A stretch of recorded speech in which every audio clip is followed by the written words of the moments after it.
Good morning, everybody. We're live from the birdhouse. We are getting into mid-May, and today we're talking about warblers because there are definitely a lot of them in the area right now, and we've got lots of different types. So I'll show you some of the different kinds you can see here. This is going to be most of them, not every single one you might possibly see, but these are going to be the most common that you might come across while out birding or even in your backyard. You never know.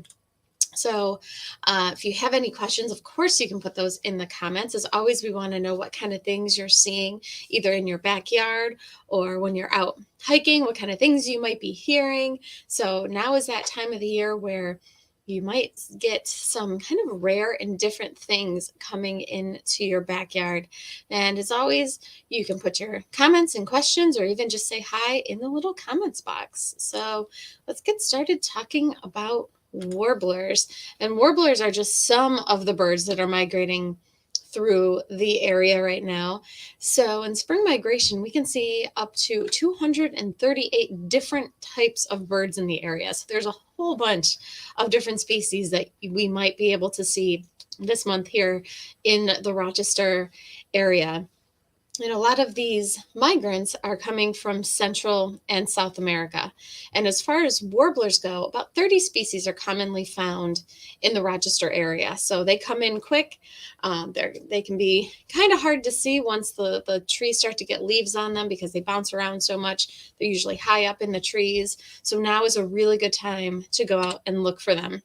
And when you are looking for warblers, because they're usually up so high, you want to watch out for warbler neck, which is just kind of getting a crick in your neck from the angle from just looking so high up in the trees. So the name for that is warbler neck if you're feeling a little sore from all your warbler watching. So it's treacherous this time of the year. As far as migration goes, we've been tracking the migration maps. And last week in the central U.S., it was pretty active migration. It was about around 320 million birds flowing through. Right now, we're going into the 400 millions as far as birds flowing through and migrating through. And you can see in upstate New York here, it's getting to be brighter and brighter. So we are seeing some increase in migration activity. As far as orioles go, people are seeing them. It doesn't seem to be the huge numbers that people have gotten in the past. So I'm wondering this week, as we do start to see more of this migration activity coming through, if there will be more oriole sightings. So people are getting them. But as far as the numbers go, they're reporting not as many so far. So same with hummingbirds. People are starting to get hummingbirds. I haven't seen any yet in my feeders, but it's only a matter of time. So there's some really big numbers of birds that are going to be flying through the area this week. So you never know what you might get stopping by in your backyard. As far as local places to go to see warblers that are really great hot spots, there's a place called Island Cottage Woods, and that's a Genesee Land Trust property off of 390. So that is one place you can go to see warblers this time of the year. There's another place called Firehouse Woods, which is right around the corner of Long Pond Road and Edgemere.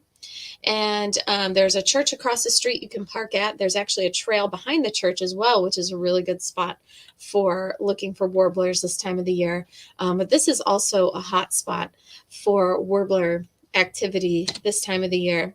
And then Cobb's Hill is another great place. Cobb's Hill in the wooded area called Washington Grove, another great hotspot for warblers this year. If you're looking for more detailed places to go, you can visit the Rochester Birding Association website that has a whole map of different birding hotspots, and that website is rochesterbirding.org. So that's a really great resource to look for different areas to go birding.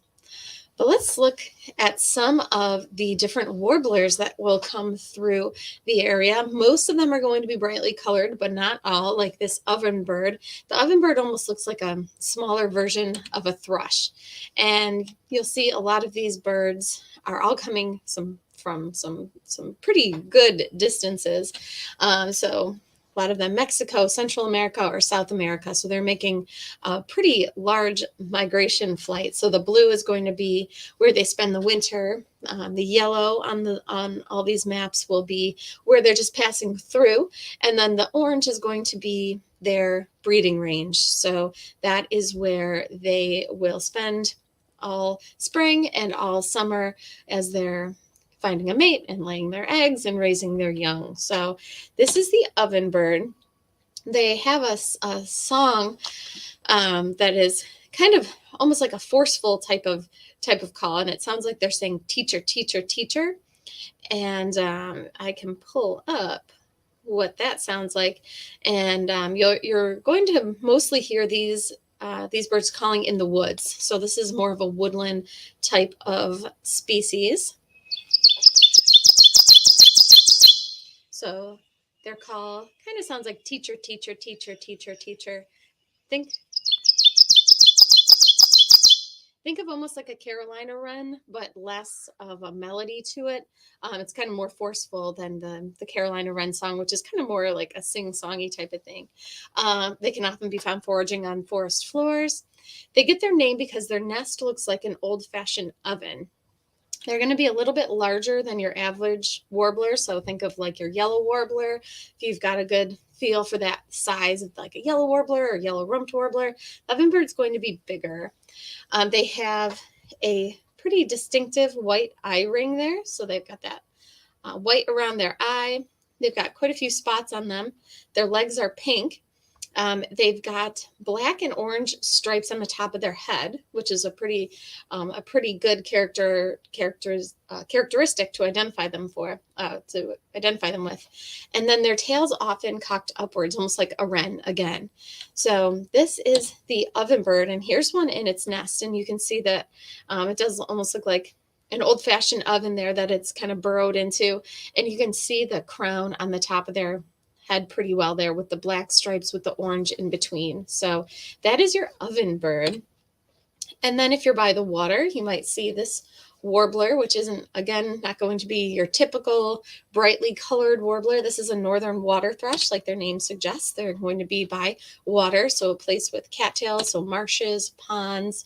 They like to forage at the edge of still water, so you're probably not going to see them by a stream or any kind of real active moving water. They'll eat aquatic insects and small salamanders, and they often bob the rear of their body. So their movements, their body language can help you identify them as well. They also look pretty similar to a thrush. They have what's called a buffy eyebrow. So right here, the stripe above their eye. They have long legs and a long body. So you can see how elongated they are. And they've got a lot of streaking on them as well. So that is your northern water thrush. And now getting into some of the more colorful warblers. This is the golden winged warbler, and you can see how they get their name. They do have that golden patch on their wing. The male is going to have that dark mask over their eye, and the female will have that as well, just not as pronounced. So this is your golden wing warbler. They're overall kind of silvery in color. They've got gold on their wings and also on the top of their head. They have a black mask and a black throat, and they're slim with a sharp bill. So some of these warblers will have kind of more of a rounded bill. Golden wing warbler, it's going to be more of a sharp bill. And there's a lot of different types of warblers, so it can be hard if you're in the field and they're bopping all around to identify them. What I highly recommend is getting something like this, like a fold-out guide that's just warblers. If you've got something like the Birds of New York book, for example, that's a great book, but it's not going to have every warbler species in it. And if you've got a larger book like a Sibley's book or maybe National Geographic Guide of all eastern birds, those can be kind of cumbersome if you're out in the field and you're trying to identify what it is you just saw. So I really like these folding guides. It'll give you kind of a quick view. So you can unfurl it and you'll get a quick view of all the different types of warblers. So these are really, really nice. They're small. You can fit them in your pocket or in a backpack pretty easily. So this can be really, really helpful with identification it has that Merlin ID app. If you're doing sound ID, if the birds are starting to be kind of chatty, that can really help identify some of these birds as well. So we just had the golden wing warbler. Here's the blue winged warbler. It's an overall very yellowish colored bird, and it has a bluish, kind of grayish wing, and it has a black eye line. So it's got a black streak that goes through its eye. So it almost goes right from its black beak right through, just a stripe through the eye. And it also has a pointy bill, just like that golden wing warbler. And the wings are like a bluish kind of gray color there. So that is your blue winged warbler. This is one that's come up quite a bit. This is the black and white warbler. Some of you guys have sent in photos of the black and white warbler that you've seen. And it's covered in black and white stripes. Males have a black ear patch, it's called right here. And you can see them crawling up and down trees. So tree trunks especially, or branches of trees, they'll climb all around on trees. So where a lot of these other warblers are bouncing around in the branches up top and the tops of trees, these guys are going to be more on the tree itself, so on the bark of the tree somewhere. And this is the female who doesn't have that ear patch here. And here's some photos from the past that you guys have sent in, black and white warbler, just in your backyard. So they are one you might just happen to see coming through your backyard. Kind of a nondescript warbler here. This is called the Tennessee warbler, and they tend to be more just migrating through, so we're not going to have them all summer long. But the Tennessee warbler is going to be quite small. Again, a really thin, pointy bill. It's got a gray cap on the top of its head. So that's a pretty good identifying characteristic. Doesn't have any strong wing bars. Some of these birds will have stripes on their wings, which can help identify them. There's none of that. And it has a pretty short tail also. We'll see some warblers that have pretty long tails. The Tennessee warbler has a pretty short tail. So not all of these warblers are going to be brightly colored and bold. The Tennessee warbler is a fine example of one that's kind of just a dullish, grayish yellow color. Kind of same as the orange-crowned warbler. So thin, small, pointy bill. So their bill is quite small. They're just kind of an olive-colored, yellowish, olivish color. They have a very faint eye line, and they do have a broken eye ring there, so you can see a little bit of that on their eye. And you rarely see the sign of their orange crown, so that can be difficult. If you happen to see the orange crown like this, that's a perfect that is the perfect display there of the orange-crowned warbler, but you can rarely see that. Most of the time, you're not going to see any of that orange on the top of their head. So take a look if you see something that's very just olive in color. They have that broken eye ring, so it almost looks like it's in two spots. Then they have a very faint line that goes through their eye. So that is an orange-crowned warbler. Now, something that's a little bit more pronounced in color is going to be the Nashville warbler. Here's the male on the left and the female on the right. So another small warbler with a short tail. They have yellow on their below on their body, a very olive green back here. They have a strong white eye ring, and they will have a crown patch, but it's usually not very visible. And some interesting facts about them was first seen in Nashville, so that's how they got their name. And they'll use porcupine quills as nesting materials. So some pretty interesting facts there about the Nashville warbler. So another species we have coming into the area. Morning warbler looks a little bit different than some of the others we've seen. So morning warbler, just like mourning dove, spelled M-O-U-R-N-I-N-G. Morning warbler are going to be a bit larger in size than your typical, say, yellow warbler, and they have this gray hood on the top of their head. And that gray hood will then go to a black marking on their chest, and they're very yellow underneath. They don't have any eye ring. They don't have any wing bars. So the thing that's really going to help you identify them is going to be that dark gray hood and the black on their chest. So that is your morning warbler. Common yellowthroat. Some of you had sent of common yellowthroat last week, and they are definitely back. And the male common yellowthroat will have this very, very black mask, and the female doesn't, but the female still will have a very yellow throat, like its name suggests. So they are coming into our area now. They have a pretty long tail. So some of these others that we were looking at have a really kind of short, stumpy tail, but the common yellowthroat has quite a long tail. The males will have that black mask, and the females don't have that, but they will both have that really yellowish colored throat. So keep your eyes out for common yellowthroat. Here's the female again. So very, very yellow throat. Hooded warbler. So hooded warbler females can be a little tough because they do kind of look like a yellow warbler, but they're not going to have that streaking that the yellow warbler has. But you can see how they get their name. The males look like they do have a hood. So they've got a bright yellow face, and they've got a black hood that surrounds it. So they're almost like the opposite of that common yellowthroat that had the black mask and then the yellow around it. The hooded warbler looks like it's wearing a black hood, and it wraps around underneath their chin. So it's pretty olivish in color, so olive colored back and then yellowish colored belly. So that's your hooded warbler. Now this one looks quite a bit different than any other warbler we've got. It's almost the same orange as you would see on an oriole. This is the American redstart. The males are black with a bright orange, and then the females are more of a grayish, brownish color with yellow. Where the male has orange, the female will have spots of yellow. And this is their breeding range. They are about they're a medium size warbler.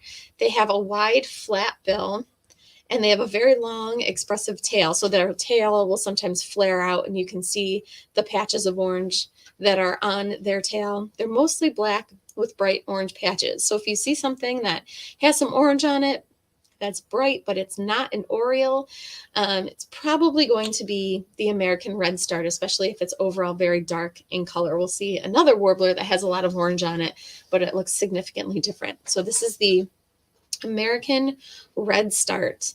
So a really good place to go to see them locally is Thousand Acre Swamp, if you're familiar with that out in Penfield.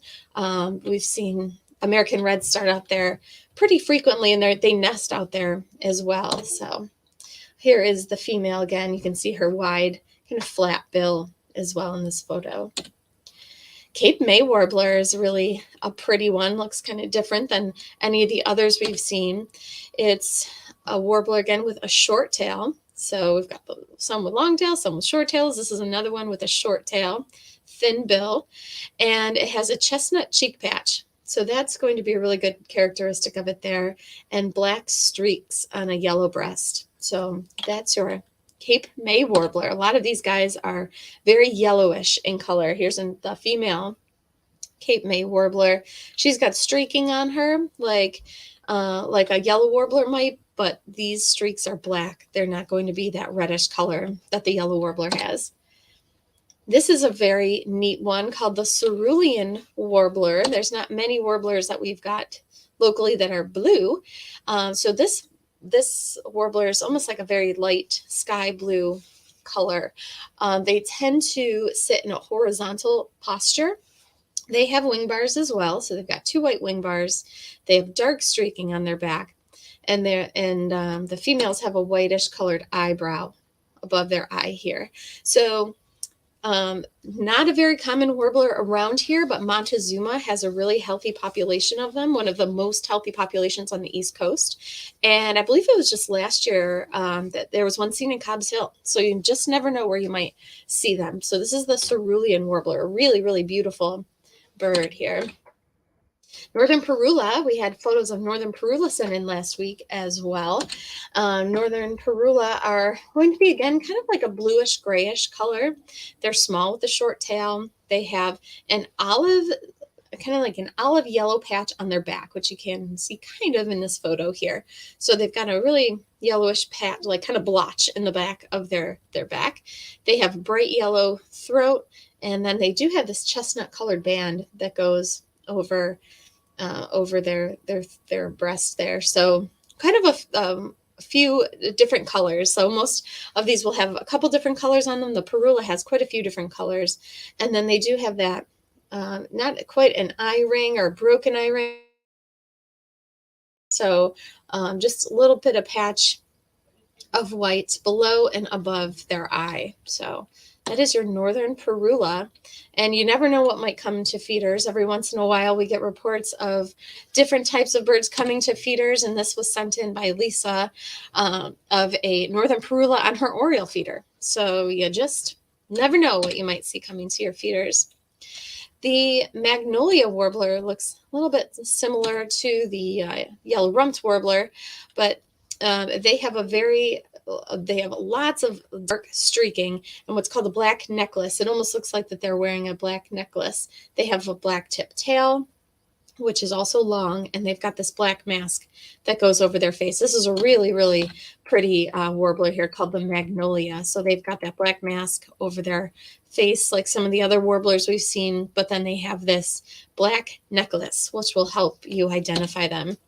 So it's pretty amazing, all the different types that we do have here. This is called the bay-breasted warbler. Looks quite different than the others we've been looking at. This one's quite bulky in size, and it's very chestnut brown. So we haven't seen too many with chestnut brown coloration. We've seen some that have little patches of chestnut brown, but this one is overall very brown in color, and it's got a black face and a cream colored neck patch. So different color scheme than most of the other warblers that we just have been looking at here. This is my personal favorite. This is called the Blackburnian Warbler. So this is the other species besides the redstart that's going to have bright orange on it. But whereas that redstart was very black in its face and most of its body, the Blackburnian Warbler is more like black and white striped, and it has a bright orange face. So really, really beautiful. They are pretty small, and they do have that brilliant orange throat and face. They have a black crown on the top of their head, and they do have this little triangle that patch that's by their ear. So that is your Blackburnian Warbler. Really gorgeous bird that's starting to be reported in the area now as well. This is going to be one of your most common that you'll see. So this is the yellow warbler. This is a good one to get accustomed to if you are just starting to learn your warblers. They are pretty small, the round head, very black eye. They have a really stout bill. So we've been looking at some that have very sharp and small bills, but they have more of a stout bill. And they do have those chestnut, almost reddish colored streaks on their breasts. So they are also prolific singers. They love to sing. So a pretty common warbler you can find here in the area all summer long, and they do sing even into the summer. So this is a good one to kind of get accustomed to, and you might even see them in your trees. Every once in a while, I hear one singing from a tree in the neighborhood. So they are definitely around in larger numbers than some of these other warblers would be. This is a chestnut-sided warbler. Like its name suggests, it has these chestnut patches on the side of its body. And they're going to be another kind of a stockier warbler with a stout bill. So they don't have as the small sharp bills that some of the other species have had. They often will hold their tail above their wings, just like this picture shows. So their tail's up and the wings are kind of pointed down. They do have a yellow crown on the top of their head with a black mask, another type of warbler with the black on its face, and then they've got these chestnut patches on the side of their body. So chestnut-sided warbler. Now this one looks a little bit similar to the black and white warbler. This is called the blackpoll warbler. To me, it almost looks like that black and white warbler mixed with a chickadee. If they were to kind of merge the two together, it's got kind of the same markings as a chickadee does in its head with that black patch. They are going to be a small warbler with a short tail. They do have that black cap. They've got white on their cheeks, and they have super, super orange legs. So this picture here, especially of the female, shows just how orange their legs are. So that is your blackpoll warbler. Not the most common that you'll see around here, but they definitely are around. So if you see a warbler that's black and white and it's up in a tree, not on the trunk, could very well be a blackpoll warbler. Some of you guys were reporting these last week. Black-throated blue warbler, another one of the other species we have here that is bluish in color. So we saw the cerulean warbler, which is like a sky blue. This black-throated blue warbler, just like its name suggests, it's got a black throat and its back is blue. So pretty easy to identify there as far as the males go. They're fairly large. They have a white square patch on their wings, and then that blue is really hard to fuse with any other kind of species. And we've had reports here and there of them coming to oriole feeders as well, especially if the weather suddenly gets cool early in migration season. So keep your eyes out at your feeders. You just never know, especially those oriole feeders this time of the year. So we do have a few more. Palm warbler. You guys have been sending in photos of palm warbler. We got a very overall yellow warbler, but it has that rusty cap on the top of its head. They're pretty large and they've got that rounded belly. So that's your palm warbler. So look for that chest, the rusty colored cap on the top of the head for the palm warbler. There's a photo sent in by Bob from years past of a palm warbler in his yard. Pine warbler are another species. They kind of come in earlier in the season. Like their name suggests, you can find them by pine trees or in pine trees. And they can be a little bit difficult to identify, but look for a very overall yellow bird with a yellow throat. And they do have these wing bars as well. They've got these 2 white wing bars. They're going to be pretty large as well with a stout bill, so they don't have the sharp bill. So this is your pine warbler. Another really common one you will probably come across if you do any kind of birding outside right now is going to be your yellow-rumped warbler. And they do have that yellow patch on their rump. And they also have a black mask that goes over their face. They have a white throat, and they have the yellow rump patch there and yellow on the sides and yellow on the top of their head. So really common bird to find outside right now, that both the yellow warbler and the yellow-rumped warbler are both pretty common warblers that probably, if you spend any time outside, you'll see right now. Black-throated green warbler. So we saw the black-throated blue warbler. There's also a black-throated green warbler, which to me doesn't look super green, but that's the name. So like its name suggests, it does have that really dark black throat. It has a bright yellow face, and the back is kind of like, it almost to me looks like yellow mixed with some black, which gives it that greenish appearance. And it does have quite a bit of streaking on its sides as well. So there is a black-throated green warbler as well as the black-throated blue warbler. So the Canada warbler is another species. They kind of look similarly to that magnolia warbler, but they don't have that full necklace going on. So they've got a long tail.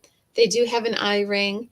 They do have a black necklace, but it's not going to be as bold and big as that magnolia warbler. And they have a very brightly colored yellow breast. So that is your Canada warbler. Another yellow bird we've got here. This is the Wilson's warbler. Overall very yellow with a black patch on the top of its head. And that has a really thin bill as well and a very dark black eye. So this is your Wilson's warbler with that little black patch on the top of its head.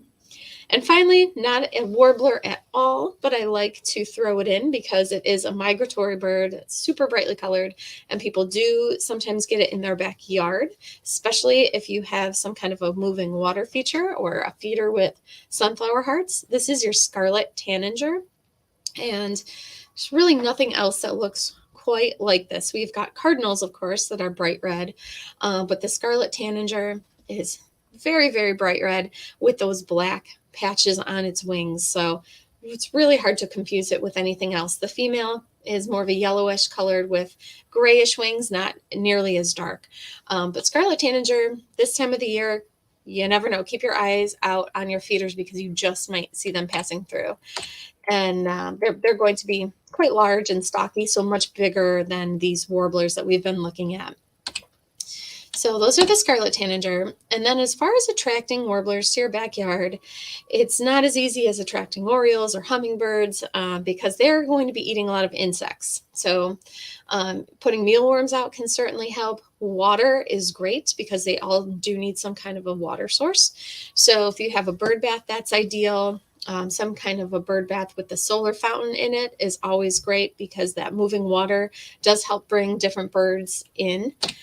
And then sometimes they will come to feeders. So here's a pine warbler at a bird feeder.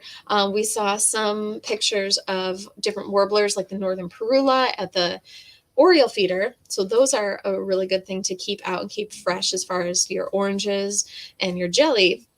But then also if you have some kind of a feeder that has mixed seed in it, you might want to throw some sunflower hearts in there if it doesn't have sunflower hearts already.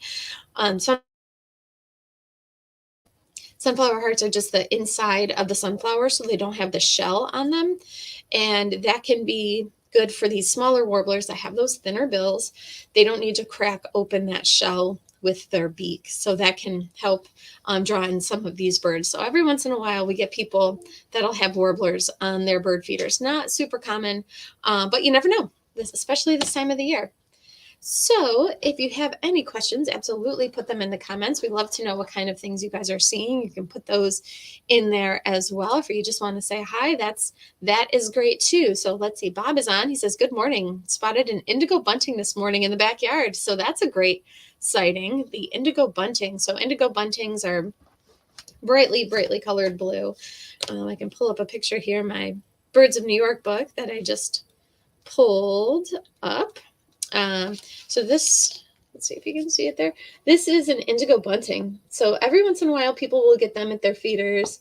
Again, not a super common bird, but this time of the year, they will pass through. They're going to eat, in general, they tend to eat some of the smaller seeds. Like you might even see them coming to your Niger feeder or something with millet, and they'll eat the sunflower hearts as well. So indigo bunting is a really cool bird to have in the backyard this time of the year.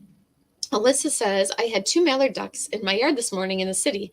They waddled around for about 15 minutes before taking off. So Alyssa had some mallard ducks in the yard, which is pretty fun. Sue says, those yellow birds are all so pretty. Yes, the warblers are just gorgeous birds. Lisa says, good morning. I have 3 male orioles that feud over the feeder. I have even added another dish that they are using, but still not happy with each other. So Lisa certainly sounds like she has lots of orioles. So far it seems like the word out is people are getting orioles, just not in the bigger numbers they had last year. But we're still early enough in the season that some of them might still be flowing in. So don't get too discouraged if you're not seeing that many. Randy says, good morning, Liz, and every birdie. He also says was 5 feet away from a pileated woodpecker in the driveway looking for grubs in a tree stump. Today, a rose-breasted grosbeak at the feeders until a blue jay chased it away. Video and images on my page. So Randy's got some cool bird activity there, including a pileated woodpecker and a rose-breasted grosbeak. So that's awesome. I had some rose-breasted grosbeaks last week, but I haven't seen any in the past couple days. I'm hoping they come back. Let's see. Margaret says, had 2 smallish birds on the ground in the last couple of days, scratching the ground, kind of cinnamon colored crest and eyebrow streak. Could it have been American tree sparrows? So possibly it's getting a little late in the season for tree sparrows, but they could be chipping sparrows, especially if they're small. If they're smaller than, say, your average house sparrow, they could very well be chipping sparrows. That's kind of their behavior. They tend to scratch around on the ground like that as well. So here's a picture, that same Birds of New York book here, of a chipping sparrow. So that would be my best guess, especially if they're kind of small. The tree sparrows are going to be about the same size as like your house sparrow would be. Let's see. Lynn is saying, good morning. I'm wondering if anyone has had blackbirds chase away the orioles. I had a pair and then a few blackbirds came into the scene and I'm not seeing my orioles. I took away the chickadee mix and put up safflower. So the blackbirds are gone. Fingers crossed. It's definitely a possibility, especially if you're getting the grackles. They can chase away lots of different birds. So oriole feeders, I keep my Oriole feeders separate just because of that, just so they don't have to compete with the other seed feeders. So I just have mine on a couple small hooks kind of out in the back of my yard. And that kind of helps because not a lot of birds are going after the jelly and the oranges. So there's not all that competition. So if you do have your Oriole feeders mixed in with your seed feeders and your Niger feeders or suet feeders, your Orioles might get scared away more so than usual. So hopefully that helps. It certainly wouldn't be uncommon to have birds chased away by blackbirds like grackles. Let's see. Randy says, need to tell a neighbor to fill bird bath with solar sprinkler. Yes, the solar sprinklers are awesome. Let's see. Sue says, have seen a grackle with a partial whitetail for the past month in our yard. Okay, so you might have a grackle that has some leucism to it, or it's leucistic is what they're called, where they're lacking some pigment of their feathers. That's what it sounds like that might be, which is a pretty neat to see every once in a while. We get people sending in photos of that kind of thing. So that's always neat. So it looks like that's everybody's comments and questions. We had a lot of photos of warblers today. So I didn't want to throw in too much more because we had so many slides. But on Saturday, we'll be back with another broadcast, and we will share your photos and your sightings and talk about even more birds that are coming into the area. So not only are the warblers and we've got other thrushes and vireos and shorebirds. So there's a lot of birds flowing into the area, and we'll give you an update on those and different ways you might be able to attract them to your yard. And we will be back on Saturday at 10 a.m. And until then, you guys have a great week, and we'll talk to you soon. Bye-bye.